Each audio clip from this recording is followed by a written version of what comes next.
What's up, guys? In today's video, we'll be discussing the triangle of exposure, and more specifically, how it applies to video. Understanding the triangle of exposure is fundamental for videographers who want to take control of their camera and create beautiful and consistent shots.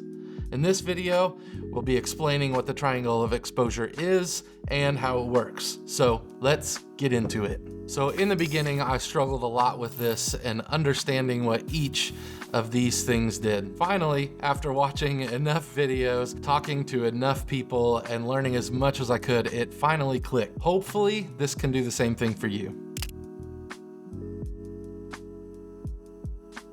The triangle of exposure consists of three elements that work together to determine the final exposure of your video: aperture, shutter speed, and ISO. First, let's talk about aperture. The aperture is the opening in your camera lens that allows light to reach the sensor. It's measured in f-stops, with smaller numbers indicating a larger opening and larger numbers indicating a smaller opening. Makes sense, right? A larger opening or smaller f number will let in more light, which is useful in low light situations, but it also results in shallower depth of field, meaning only a small area of your shot will be in focus. A smaller aperture or larger f number will let less light in, but will result in a larger depth of field, meaning more of your shot is going to be in focus. Shutter speed refers to how long the camera shutter stays open to expose the sensor to light.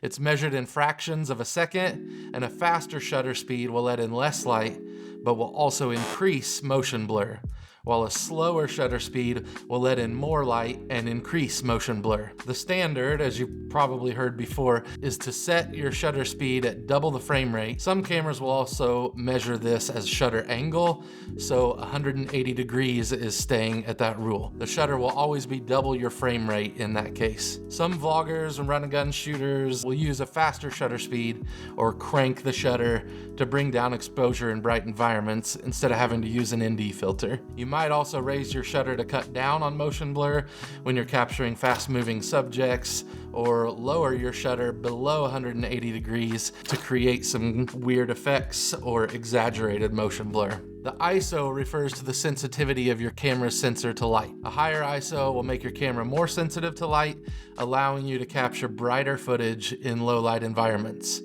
However, higher ISO also increases the amount of noise in your footage. And we're not talking about audio noise, we're talking about visual noise. You also lose some detail in that case. So a lower ISO generally will result in less noise, but will require more light to achieve a properly exposed shot. This is going to change somewhat depending on your camera, because certain cameras at certain settings have what they call a base ISO, which is what you want to shoot at for the least amount of noise and the most dynamic range in your camera. For instance, we shoot on Blackmagic cameras and the base ISO in those is 800.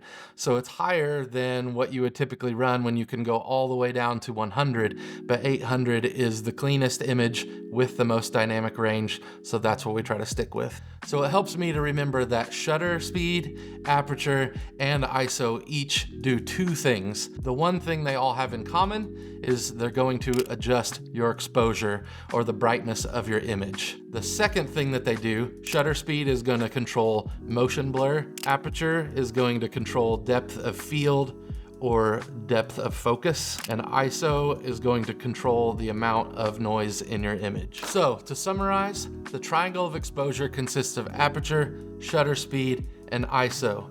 By understanding how these elements work together, you can take control of your camera and create consistent and beautiful shots. So if you've got any questions about something you're using, about your specific camera or anything, please post it in the comments. We would love to be a part of what you're doing and help in any way we can. I truly hope this was helpful, and if you'd like to download our triangle of exposure for reference, there's a link in the description. But please like and subscribe if you found this video helpful, and we'll see you in the next one.